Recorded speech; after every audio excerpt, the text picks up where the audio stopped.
नमस्कार दोस्तों, मैं एक बार फिर से आपका अपने इस भाग के अंदर स्वागत करता हूं। और आज के इस वीडियो में मैं आपसे जो चर्चा करने जा रहा हूं वह है जन्म कुंडली में बनने वाले एक और दोष जिसका नाम है ग्रहण दोष की। दोस्तों, जैसा कि नाम से ही जाहिर है कि ग्रहण दोष सूर्य और चंद्रमा पर लगने वाले ग्रहण को ही दर्शाता है, उसी के बारे में बात करेंगे इस वीडियो में। सूर्य पर लगने वाले ग्रहण की और चंद्र पर लगने वाले ग्रहण की। मित्रों, ग्रहण दोष में दो ग्रहों की बड़ी प्रमुख भूमिका होती है। पहला राहु और दूसरा केतु। जी हाँ, आपने सही सुना। किसी भी व्यक्ति की जन्म कुंडली में किसी भी भाव में यदि सूर्य और राहु या फिर सूर्य और केतु एक साथ कहीं भी बैठ जाएं तो ग्रहण दोष बन जाता है। ग्रहण दोष के लक्षण क्या होते हैं, ग्रहण दोष के जो प्रभाव हैं वो क्या होते हैं, और ग्रहण दोष के क्या क्या उपाय होते हैं, इस बारे में विस्तृत चर्चा आपके साथ मैं यहाँ करूँगा और जानकारी दूंगा। आइए शुरू करते हैं आज के इस वीडियो को, इस भाग को।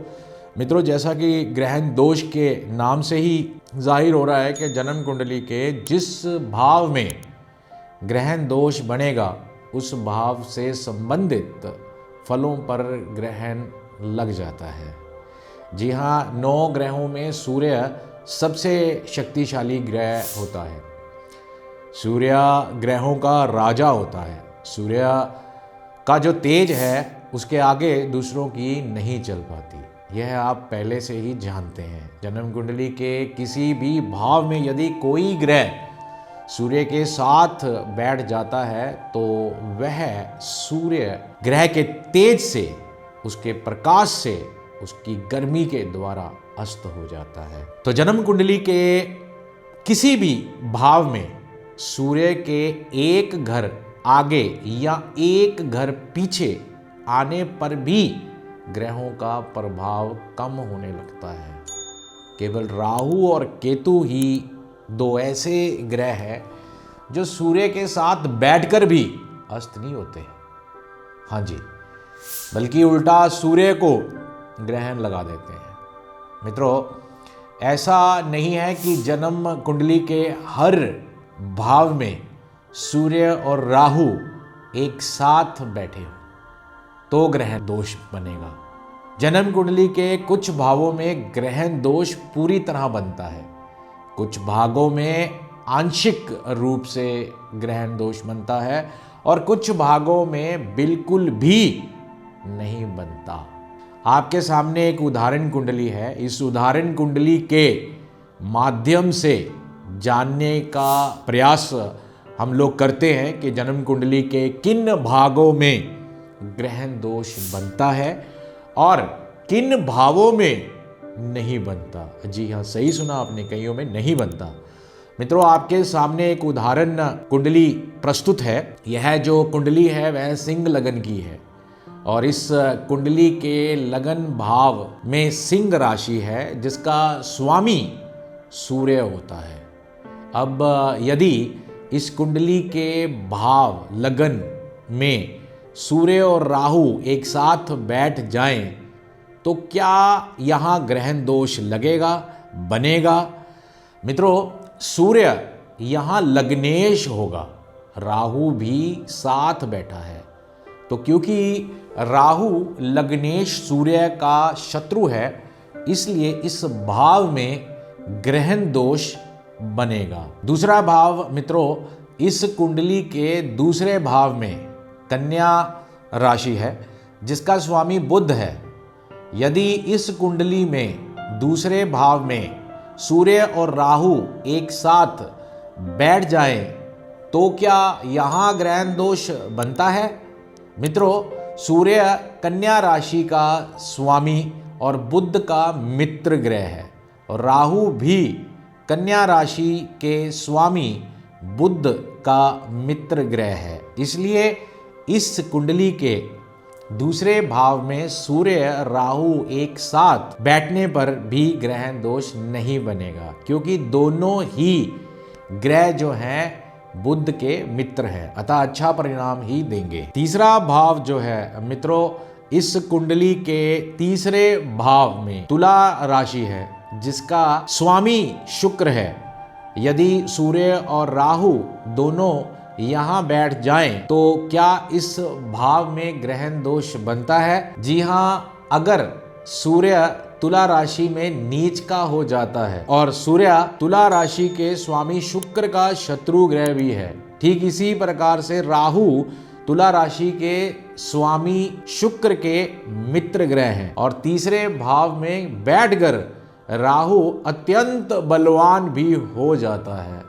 यहाँ सूर्य ग्रहण दोष नहीं बनेगा, किंतु क्योंकि सूर्य यहाँ नीच का है तो यहाँ पर सूर्य के उपाय करने होंगे। चौथे भाव इस जन्म कुंडली के चौथे भाव में वृश्चिक राशि है, जिसका स्वामी मंगल है। यदि सूर्य और राहु दोनों ग्रह एक साथ इस घर में आ जाते हैं तो क्या होगा? यहाँ ग्रहण दोष बन जाएगा। मित्रों, सूर्य वृश्चिक राशि के स्वामी मंगल का मित्र ग्रह होता है, अतः सूर्य तो यहाँ ठीक है, किंतु राहु वहीं मंगल के साथ शत्रुता निभाता है, शत्रु ग्रह है उसका, और वृश्चिक राशि में राहु नीच का भी हो जाता है।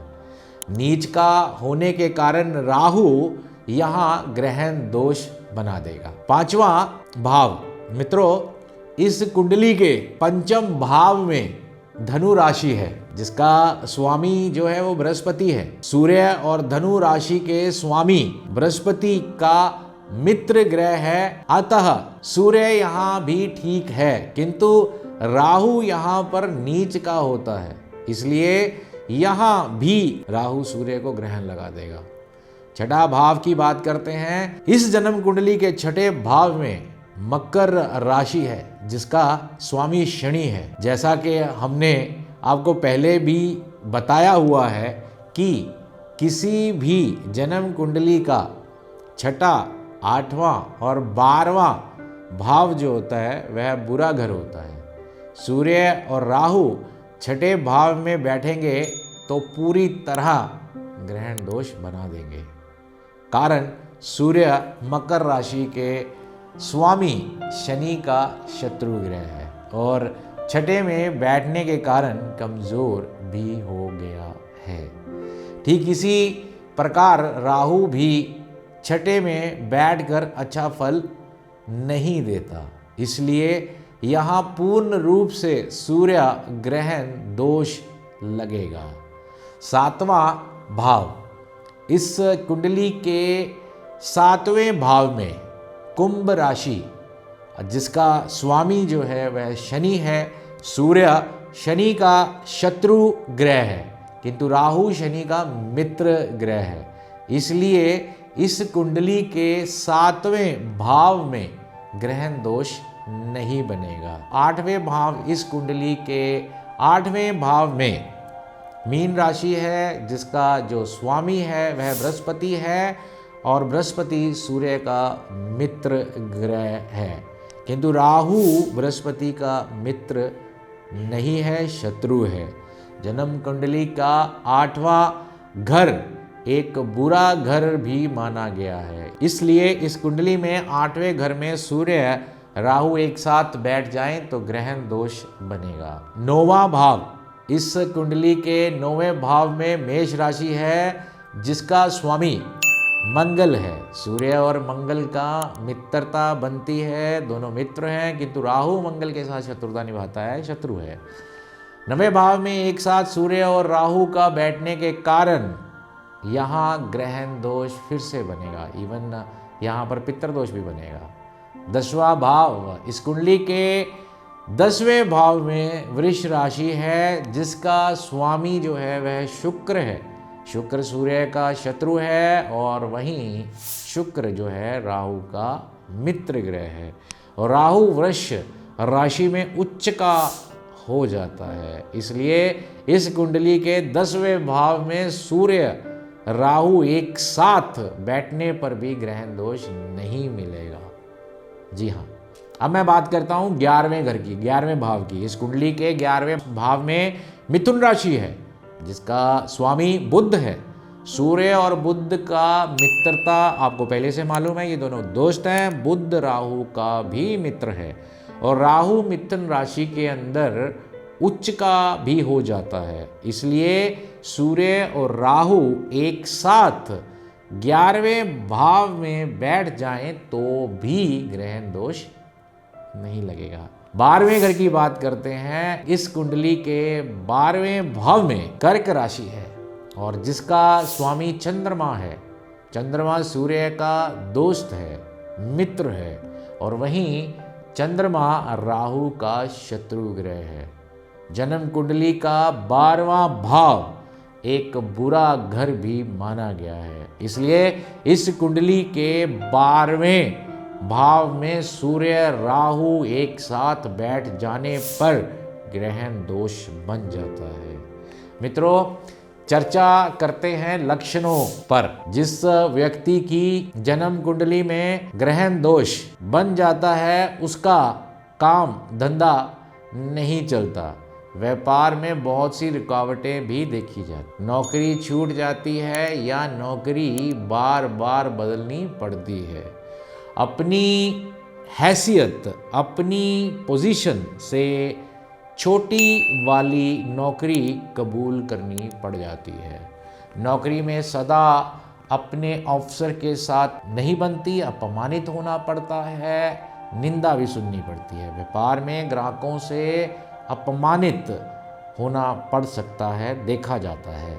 साझेदारी का व्यापार भी बहुत ज़्यादा अच्छा नहीं चलता, आमदनी कम और खर्चे ज़्यादा बने रहते हैं, बढ़ चढ़कर खर्चे होते हैं। उपाय की अगर मैं बात करूं, सूर्य और राहु के अनुसार उपाय करने चाहिए। यदि सूर्य कमज़ोर हो तो सूर्य को बल प्रदान करने के लिए सूर्य के बीज मंत्र का इस्तेमाल करना चाहिए और वहीं हवन जप दान भी करना चाहिए। राहु के लिए जो बीज मंत्र का जाप करता है वह इस दोष से दूर होता है।